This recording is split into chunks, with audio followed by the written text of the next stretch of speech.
brasileiros dizem ter algum problema para dormir. Isso está levando a uma epidemia, o consumo exagerado de remédios controlados. 11 milhões de brasileiros usam esse tipo de remédio e muitas vezes sem orientação médica. Veja agora o alerta do Dr. Drauzio Varela sobre esses medicamentos.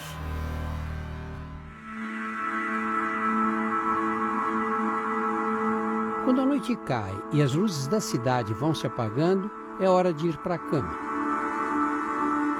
Fechar os olhos, descansar.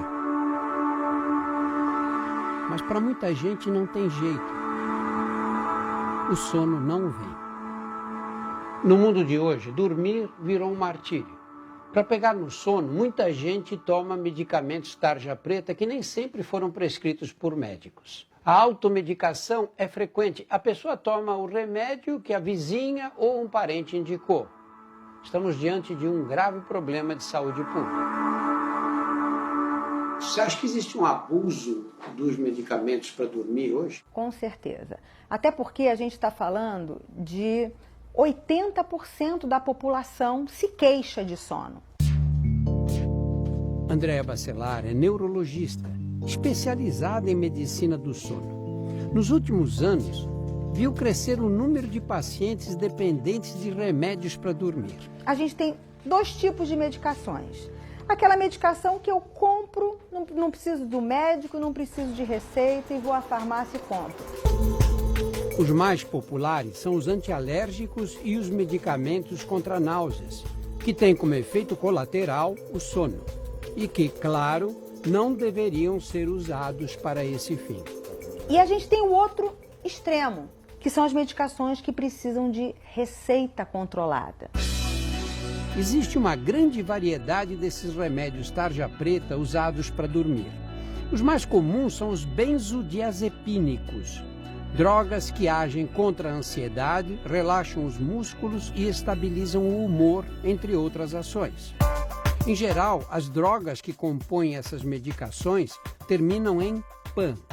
Diazepam, clonazepam, lorazepam, oxazepam, bromazepam, flurazepam, por exemplo. Por serem de uso controlado, só deveriam ser vendidos com prescrição médica.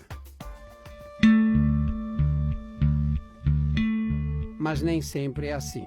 Eu passava a noite claro, via o dia amanhecer, aí começa a dar angústia. A angústia é, tá todo mundo dormindo. Por que todo mundo dorme e eu não durmo?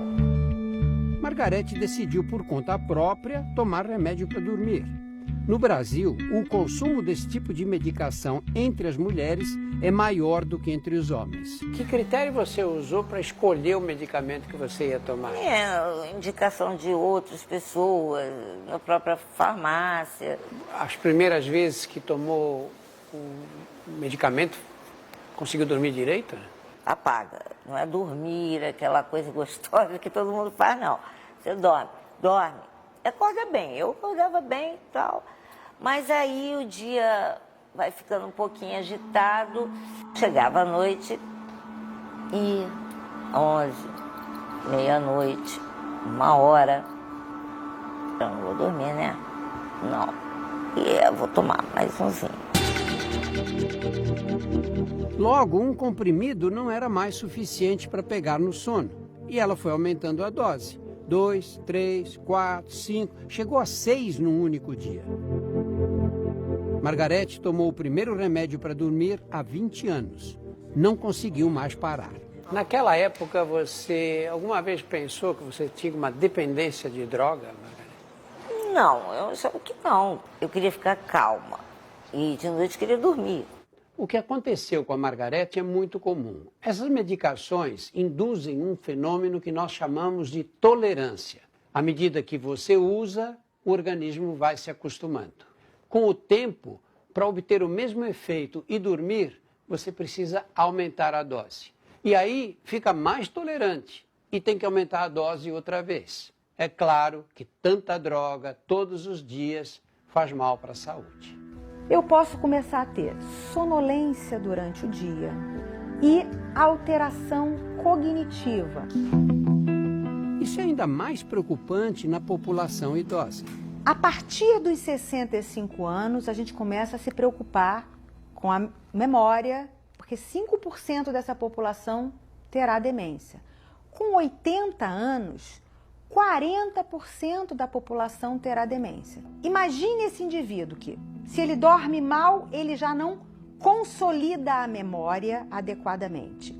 Se ele usa esses remédios de dependência, ele já vai alterar esse ciclo necessário para a gente memorizar. Sabemos que essas drogas prejudicam a memorização e o aprendizado. Será que as mulheres e os homens que fazem uso delas durante décadas perderão a memória e desenvolverão Alzheimer e outras demências mais cedo? Embora faltem estudos definitivos, muitos cientistas acham que sim. Por isso, nunca tome esses medicamentos por conta própria. Eles não podem ser usados de forma contínua.